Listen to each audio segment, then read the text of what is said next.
tonight we are in Walhalla and we are going to be doing the Walhalla Ghost Tour.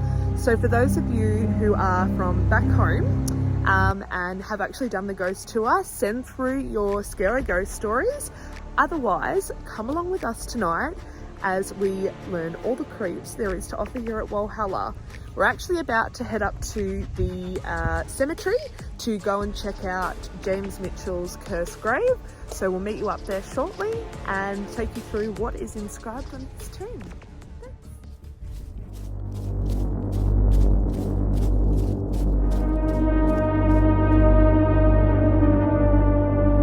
Guys, I'm gonna see how long, excuse the puffing, I am very unfit. I'm gonna see how long this reception lasts, because notoriously previously Walhalla had shocking service, but perhaps in modern times that's somewhat changed.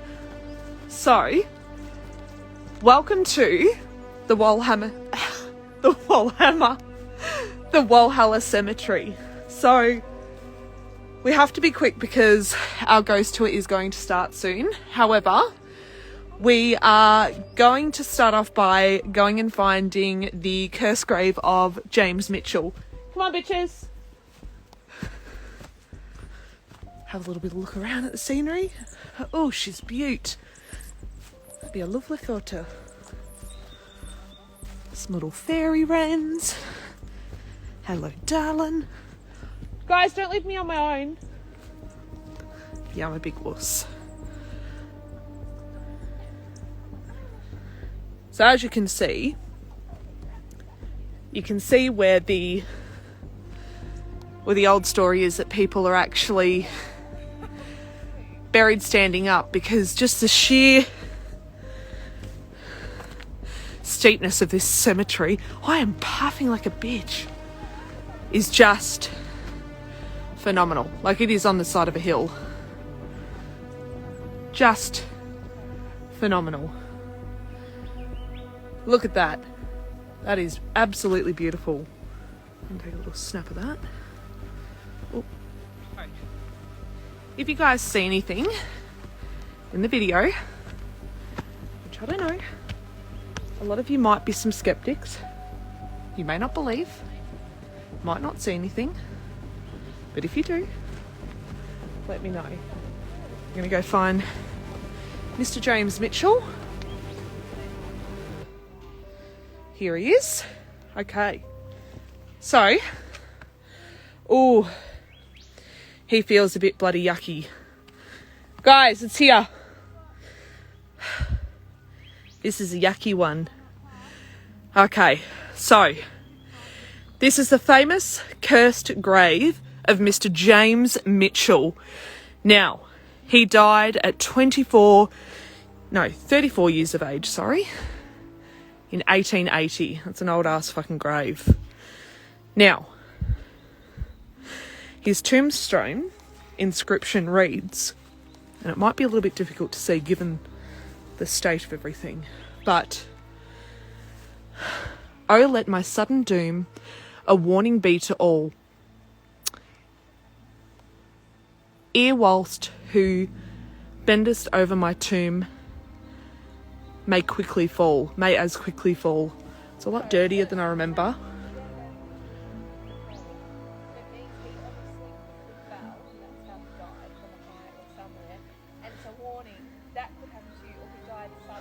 I know, the curse is just far funner. So the reason they think the gravestone, it's a metaphor, right? It's an analogy to say, you know, watch your fucking step, mate. But however, it is a little bit peculiar that a gentleman back in 2009, I believe it was, he came to visit the Walhalla Cemetery, bent over Mr. James Mitchell's tomb, had a heart attack the next day. Coinky dink. Could have been from that fucking hill. I don't know. Anyway, guys, we're going to sign off and get ready for this ghost tour. But thank you all for joining us here. I'll be back a little bit later.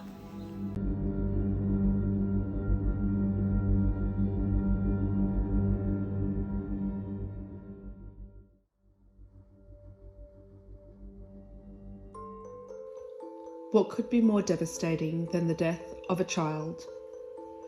Furthermore, the death of a child under traumatic circumstances, especially while that child is just being exactly that, a child at play.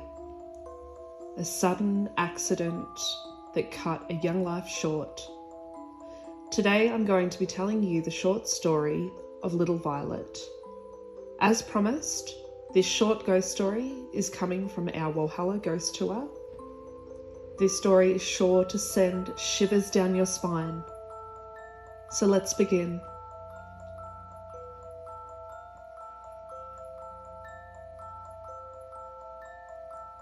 As we walked up the hill from the Long Tunnel Mine up to the extended Long Tunnel Mine trail that hugged the ridge which overlooked Walhalla, our tour guide began to tell us the story of Little Violet. At this stage in the tour, we had yet to have seen anything particularly obvious. A few orbs here and there in our photos, a few distant whispers, but it could have just been the breeze. At the same time, I had decided to pull out the EMF reader I had downloaded on my phone. As the tour guide spoke, I began to ask if there was any spirits around. Would anybody like to communicate with us, reassuring the spirits that we come in peace and we mean them no harm, expecting absolutely nothing to result out of this simple request. As earlier, we had tried to use the EMF reader in the cemetery and we didn't yield any results. The EMF reader, I don't particularly understand 100%. I just downloaded it for a bit of fun and assumed it more than anything it would probably just be a toy and a bit of an easy scarer. So as the questioning began, the dial sat low with no movement at all. And then suddenly, after I had finished speaking my request and the tour guide was still telling the story at the top of the hill, the dial flew from sitting at 57 all the way up to 134. There was movement on the EMF reader. Now the tale that the tour guide was telling us about that dark night at Walhalla was that of the death of Little Violet. Little Violet was a young child who encountered an unfortunate accident with some mining machinery. She was unfortunately decapitated as a result of the accident, leading to her immediate death. Such a tragic end to such a short life. The tour guide told us of experiences other members had had on their ghost tours of a little girl holding their hand along the Long Tunnel Mine trail. Now, as part of practice on the ghost tour, the tour guide will choose someone who is fairly intuitive or someone who is open-minded to stand at the very end of the group and hold out their hand, awaiting for Little Violet to come and embrace it. My best friend Teen was chosen to be that person that stood at the back of the line, holding their hand out, welcoming Little Violet to come along with us on the tour.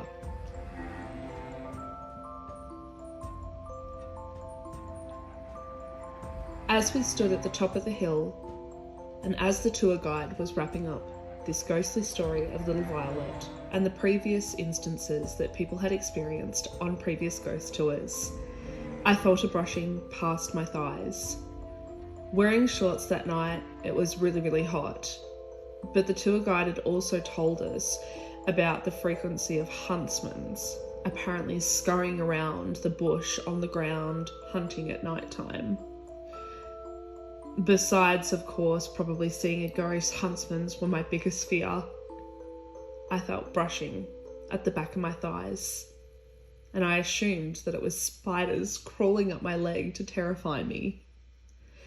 Although upon checking, there was nothing. So we pressed on through the dark, along the ridge that overlooked the town of Walhalla. Turning around frequently to check in with my best friend Teen to see if she had anyone come and halt.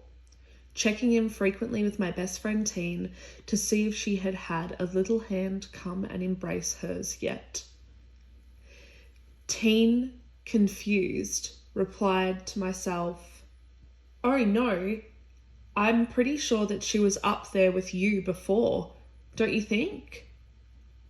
Meaning that little Violet was actually standing with myself as we're at the top of the hill before proceeding along the Lung Tunnel Mine Trail, where we'd tested out the EMF reader, where the tour guide had started to tell the ghost story of little Violet. I had felt something hugging my leg along the whole trail all the way to the stairs leading back down to the town of Walhalla.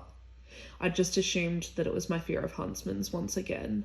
I wasn't particularly spooked by any sort of ghosts at this point. It was more a sort of peaceful history tour rather than sort of those irky chills that you would usually get from any sort of paranormal experience. I believe that little Violet had attached herself to me at the very beginning of the Lung Tunnel Mine Trail. I believe that little Violet had attached herself to me at the very beginning of the Lung Tunnel Mine Trail. I believed that she had followed me and held onto my leg the whole way along the Long Tunnel Mine Trail, along that dark ridge until we reached the stairs. I can't, of course, explain that. All I know is that I have a 2-year-old and I know the feeling of having a child clinging onto your leg. So little Violet, I hope that you find peace in other parents that come on the ghost tours. I hope that they keep you safe and nurture you in your afterlife.